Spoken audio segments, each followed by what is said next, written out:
வாக்களித்த மக்களுக்கு திமுக அரசில் உருட்டுக்கடை அல்வாதான் கிடைக்கும் என எதிர்க்கட்சித் தலைவர் எடப்பாடி பழனிசாமி விமர்சித்துள்ளார். தமிழக சட்டசபையில் இருந்து அதிமுக உறுப்பினர்கள் கட்சியின் பொதுச் செயலாளரும் எதிர்க்கட்சித் தலைவருமான எடப்பாடி பழனிசாமி தலைமையில் வெளிநடப்பு செய்தனர்.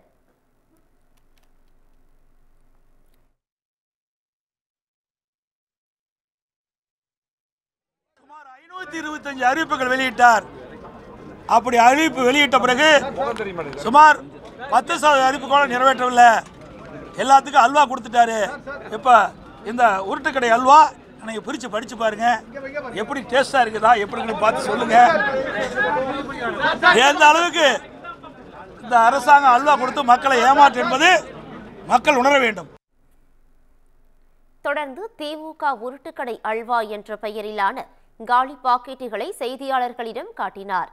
இதேபோல அதிமுக எம்எல்ஏக்களும் காலி அல்வா பாக்கெட்டுகளை கைகளில் தூக்கி பிடித்தபடி நின்றனர். இதனிடையே 4 நாட்களாக நடைபெற்று வந்த சட்டப்பேரவை கூட்டத்தொடர் தேதி குறிப்பிடாமல் ஒத்திவைக்கப்படுவதாக சபாநாயகர் அப்பாவு அறிவித்துள்ளார். அதிமுகவை திருட்டுக்கடையாக்கிய இபிஎஸ் திமுகவை உருட்டுக்கடை என்பதா என அமைச்சர் சிவசங்கர் பதிலடி கொடுத்துள்ளார்.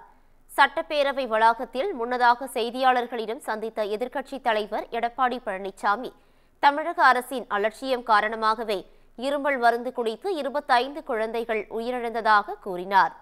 சிறுநீரக முறைகேடு புகார் உள்ளிட்டவற்றை அடுக்கி திமுக ஆட்சியில் உருட்டுக்கடை அல்வாதான் கிடைக்கும் எனவும் இபிஎஸ் குற்றம் சாட்டினார்.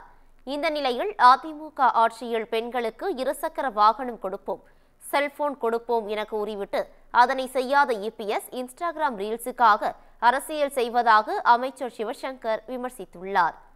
எடப்பாடி பழனிசாமி என்று அவர் விமர்சித்தார். அரசின் மீது குறை கூற முடியாமல் தோல்வி முகத்துடன் இபிஎஸ் வெளிநடப்பு செய்ததாகவும் அவர் கூறினார். அல்வா பாக்கெட் வைத்து ரீல்ஸ் அடிக்க வேண்டிய நிலைக்கு அதிமுக சென்றுள்ளது எனவும் அமைச்சர் தெரிவித்தார்.